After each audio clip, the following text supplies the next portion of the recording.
Chaque mois, chez Évolution Canine, nous organisons des conférences à petit prix qui nous permettent également d'aider des organismes à but non lucratif qui œuvrent pour le bien-être animal. De votre côté, vous préférez avoir un avant-goût avant de vous engager?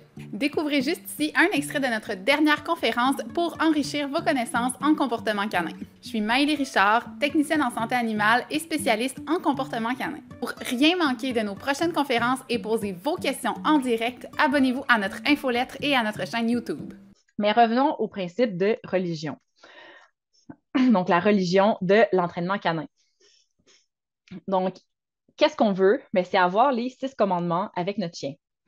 Donc, premièrement, c'est la foi dans le leader. Et ici, je n'utilise pas leader parce que vous devez être le leader de votre chien. C'est plus pour faire référence aux principes religieux où les adeptes ont une confiance aveugle en le leader. En le leader, oui, ça se dit. Donc, c'est exactement qu'est-ce que vous voulez avec votre chien ou avec les chiens de vos clients.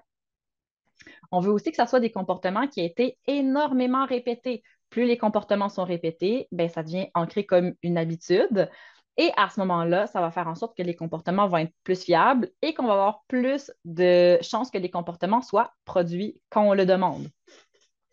On doit aussi voir le renforcement comme un rituel sacré. Qu'est-ce que je veux dire par là? C'est que si on ne vient pas renforcer notre chien, surtout en début d'apprentissage, ça fait en sorte que notre chien ne va pas croire dans le système. Donc, c'est vraiment important à ce moment-là de venir renforcer et d'utiliser le renforcement continu, donc pour chacune des réponses au début de l'entraînement. C'est dans les exercices que je vais vous montrer, mais ce dont je me sers beaucoup dans mes entraînements, c'est du doute. Okay? Lorsque les chiens vivent des difficultés en entraînement, je vais m'en servir pour leur montrer que je suis là pour les aider. Par exemple, ça peut être d'ajuster notre entraînement ou nos demandes en fonction du niveau de difficulté. Donc, par exemple, si on voit que de rester sur place alors que l'entraîneur passe proche de lui lors d'un cours de groupe, ce qui est souvent la plus grande distraction pour les chiens, à ce moment-là, je vais dire à mes clients de davantage donner de renforcement ou de nourriture à leur chien, donc d'en donner plusieurs, une à la suite de l'autre. Pourquoi? Pour que leur chien comprennent que, oh oui, je pensais vraiment que qu'est-ce qui était le plus payant comme option pour moi, c'était de m'élancer vers Simone, mais non, finalement, j'ai eu 5 bouts de fromage, donc ça a vraiment valu la peine. Donc, on veut se servir du fait que le chien se dit, est-ce que je devrais faire autre chose? Non. Finalement, je sais que maman ou papa va trouver une solution pour moi qui va être encore plus payante. Finalement, ça va créer une foi, en quelque sorte, qui va être renforcée par les épreuves lors des entraînements. Ça peut être aussi, un autre exemple que je peux vous donner, c'est l'exemple du rappel. Souvent, les gens vont avoir tendance à offrir moins de renforcement ou ne pas offrir de renforcement à leur chien lorsque ça lui a pris du temps à revenir vers eux.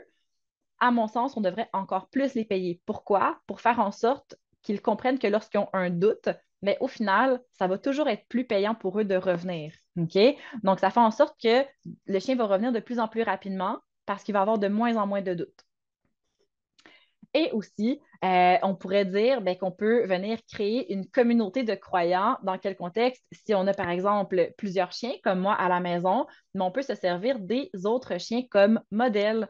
Donc, qu'est-ce que j'utilise beaucoup à la maison lorsque j'ai un nouveau chien? C'est un rappel qui va être appris par les autres chiens. Donc, vu que mes autres chiens ont un bon rappel, je vais dire en premier le mot de rappel du nouveau chien, pour qui ça ne veut rien dire. Et par la suite, je vais rappeler mes autres chiens. Donc, à ce moment-là, très rapidement, le nouveau chien à la maison va se rendre compte que, lorsque j'entends ce mot-là, tout le monde se dirige vers Simone. Donc, à ce moment-là, vu que un chiot qui est dans un nouveau contexte va vouloir suivre les autres chiens, ça leur apprend facilement les bonnes nouvelles choses. Mais, comme toute médaille a deux côtés, ça peut aussi leur apprendre les mauvaises choses. Par exemple, s'ils prennent comme modèle les autres chiens pour les aboiements. Okay? Donc, c'est pour ça que c'est important de venir entraîner chaque chien séparément si vous avez plusieurs chiens. Je tenais à vous remercier de nous avoir écoutés. D'ailleurs, lisez la description ci-dessous pour pouvoir vous procurer un code promotionnel valide sur votre achat de cette formation. Vous y trouverez aussi le lien vers tous nos cours gratuits.